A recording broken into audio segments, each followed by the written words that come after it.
Ladies and gentlemen, boys and girls, the day of reckoning is now upon us. Tonight, Space Ishtar should be dropping on the NA version of the game. And I know for a lot of people, this is their servant of the year. This is the servant that they have been waiting for the entirety of 2021 over here on the English version of the game. So in today's video, we're going to talk as to whether or not she lives up to the hype and as to whether or not she is worth summoning for or not. So if you enjoy Fate Grand Order content, make sure you give your boy that like, give him that subscribe. We're on the road to 100k, and anything at all will possibly help us out on that journey. So help your boy out, and with that being said, we have quite the servant to talk about today. So let's just go ahead and dive right into her hits. So off rip, you're going to notice the first thing is that she's got one quick card with 4 hits and 6% star gen, right? Which means she's really not going to be doing a whole lot of star genning, go figure. I would avoid clicking that quick card as often as you possibly can. Just avoid clicking it whenever you can because it's really not going to be doing a whole lot for you. Her NP charge per attack is 0.69% and she's rocking 2 arts cards, which does mean that while if you click those cards normally, you're not going to be genning a whole lot of NP. If you're able to get crits on them, you actually can refund a decent bit of your NP back. But where the true power of Space Ishtar comes in, and I love this because you guys know that the extra attack is kind of the meme over here on the channel. And Space Ishtar actually has a specific skill that targets her extra attack that we'll talk about when we get to her NP. But essentially just know that that 5-hit extra attack, that's the star of the show right there. 5 hits, by the way, is actually pretty good. I consider a 4-hit extra attack to be kind of average, like that's what you want to have at the bare minimum. And then 5 means that the servant has a very powerful extra attack, and then 6 and above is just absolute god mythic status. If you don't know why it's good, the extra attack is basically a composite card. It does everything. It gens stars, gens NP, and does big boy damage. And if you ever feel like the extra attack is lacking, you can level up an app end skill to buff its effectiveness by another 50%. The problem though is that the extra attack cannot crit and is very reliant on your base statistics, which Space Ishtar's base statistics are kinda low, like 6% star gen and 0.69% NP charge per attack really aren't high enough to make the extra attack look super godly. And really, I wouldn't be mistaken if you looked at Space Ishtar and you just started off by looking at her hits, you might think she's a little underwhelming. But the true power for Space Ishtar comes in for her skills. So let's go ahead and move into her skills. Starting off with skill 1, she's giving herself a 20% attack buff and then giving the entire party a 30% attack buff for 3 turns. This essentially functions as her charisma as this is on a 5-turn cooldown. And then she gives the entire party charm debuff immunity for the next 3 turns. And again, all on a 5-turn cooldown. So this is basically her charisma, although it's built in a very wonky way. So she's getting the 20% attack buff, and everybody in the party is getting a 30% attack buff, and they're going to get the immunity to the charm debuff, although Space Ishtar does not get that herself. That should be fine because a lot of the servants that have the charm debuff are people like Uriel and Steno, and they only target people that are males, and I don't know if you guys know this, but Rin is not a dude. So she's going to be fine from a lot of those charm debuffs, although it still would have been nice if they did give it to her for fights against characters like Shu Tendoji and stuff like that. But something I'd like to note as we go through all of her skills are all general, just solid buffs that you would want on any servant. And the reason for that is, let's just go ahead and get into skill 2. This is pretty much the meat and potato skill for Space Ishtar. This skill allows her to swap her NP type. So you'll notice for a lot of her buffs that she's not getting a specific arts, buster, or quick buff. Everything she's getting is generally useful, right? They try to make it to where you can use her however you want. Do you want to use her as a buster servant? Well, she's getting the attack buff on skill 1. Skill 2 is giving her an NP damage buff that lasts for 3 turns. Granted, though, it only lasts for 1 shot of the NP. And that just generally makes it very, very good. And that's what makes her a very solid servant, is that you can pretty much use her for anything. This skill is also giving her invincibility for 1 attack for 3 turns. So that's supposed to get around the like Jack or Raiko problem, where people like Jack and Raiko have their survivability tied with their main offensive skill. So for Space Ishtar, they're trying to not put you in that position. It's supposed to be like, well, I can click this skill whenever I want, choose what NP type I want, but then I'll have the invincibility just kind of floating around. So hopefully it doesn't get wasted. That's essentially what they're going for there, but I'm going to go ahead and just jump into the 3rd skill, and then we're going to talk about the skills as a whole, because it's really hard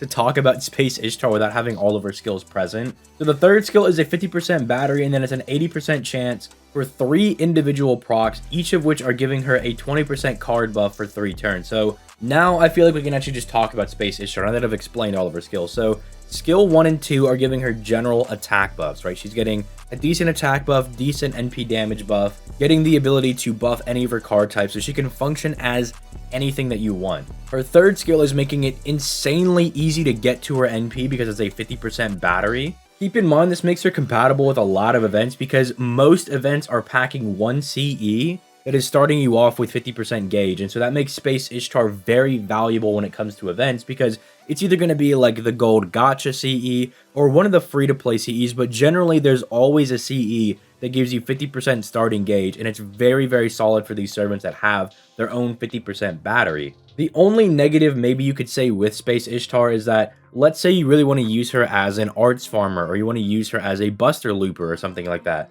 and she might whiff the buff chance, which can be a little annoying. You can bring other characters that buff success rate. Like, you could try to bring someone like Lan Ling, who's already like an art support servant and gives buff success rate. You could bring someone like that. But most people are going to be taking the more just brute force strategy and just trying to use like double Castoria with Space Ishtar, which means you might miss some of the buffs. But hey, Castoria is so good that it really doesn't matter anyway. So overall, when you look at her skills, you basically have a servant that's just generally good in any situation, right? Not really mastering anything, right? Basically the jack of all trades, master of none, because, you know, she's not going to be a better buster servant than someone like Arjuna Alter. Like, Arjuna Alter is going to do more just absolute chatty damage when it comes to being a buster servant than Space Ishtar. He's got like the buster star absorption, the special damage mod, he's lowering buster resistance, so like he's going to do better there. But Ishtar's not trying to compete with him in like terms of damage, she's just trying to be generally applicable for everything, which is what I think makes her so good, especially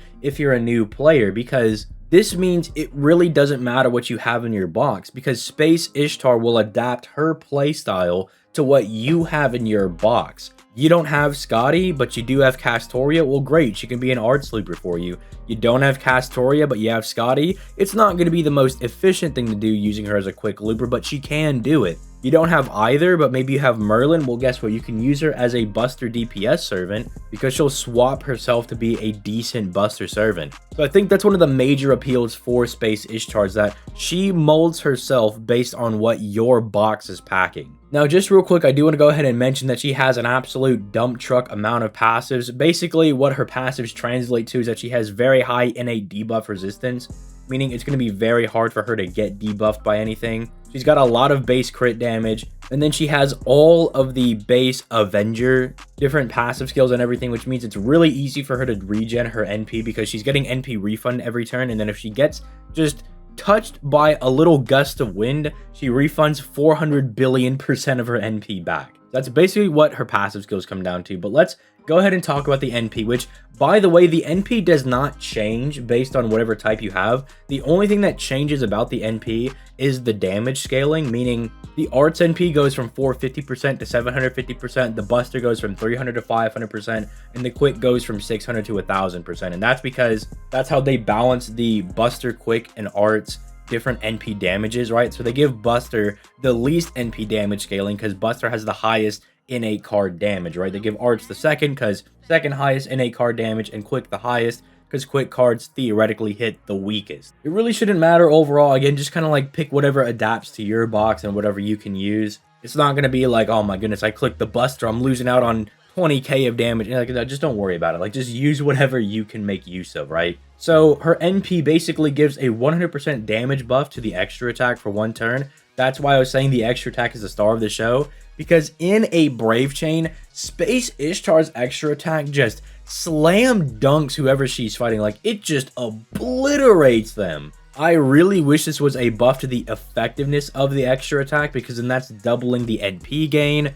the star gen, and the damage. It's kind of doing everything that it's doing already, but also giving the added buff of buffing up its NP gain. But hey, maybe that's what she's going to get when she gets buffed in the future. And then again, if you look at the overcharge effect, you might have been like, oh man, on skill 2, she's losing that NP damage buff. That's incorrect. On overcharge, she's giving herself a 20 to 60% NP damage buff. Again, so you just have something that's very generally good. Doesn't matter which NP type you're using you're going to be able to make use of that massive NP damage steroid that she's giving to herself. Also keep in mind that her NP is default arts, so if you want to actually save her second skill's NP damage buff for a final wave, use her as an art servant, which ironically enough is the best way to use Space Ishtar. Since we're kind of coming to the close of the video, I'll give some final thoughts based on just using Space Ishtar over the last 2 years. She works really, really well as an art servant. In fact, when she came out on JP, we all acknowledged that she was really good. It's just that there really wasn't a way to use her effectively, because when they come out on JP, we kind of have to beta test them, right, and figure out what team comps work. So obviously now on global, we can kind of tell people that, yeah, some like double Nero Bride setups will work really well if you want to use her as an art servant before Castoria comes out. But the double Scotty setup, I mean, there's very few setups that actually work with using Space Ishtar as a quick servant for farming. Especially if you already have someone like Edmond Dantes saved up. I mean, I'm just going to tell you right now, you should probably just stick with Edmond Dantes as your quick farmer. But the thing about Space Ishtar is that it almost seems like they dropped Castoria and fixed all of the problems that Space Ishtar had, and it made them a really crazy combination. So that's why I say you can summon for Space Ishtar right now, and she's more of an investment. She'll be decent, like pretty good right now, right?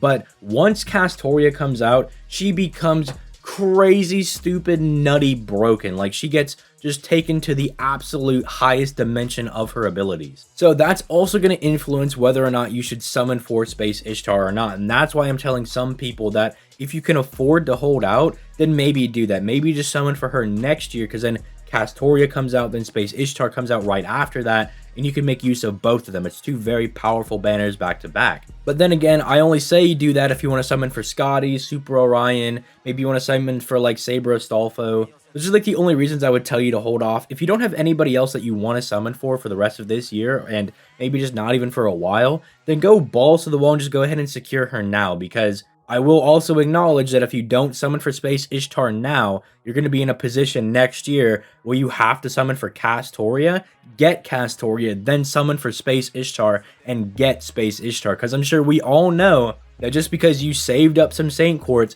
and you say you're going to summon on a banner does not mean you're going to get the servant. Believe you me, I have been in that position numerous times. I mean, that's exactly what happened to me with Scotty, right? Like, I saved up all these quartz for like a year and a half, and I was like, all right, let's go, boys. Let's go ahead and get this Scotty. And I just got completely trounced on. At the end of the day, this is a game that is like pretty much all about gambling. So make sure you're trying to give yourself the highest odds possible. Try to be as smart as you can when it comes to gambling, even though that might seem a little oxymoronic. But look, end of the day, she's a very good servant. As to whether or not you should summon now or wait for next year, that's kind of up to you and your own discretion. You know, I've tried to give all the advice I can, but you got to ultimately make the decision for yourself. Now, with that being said, I'm going to go ahead and get out of here. You guys have yourselves a nice day.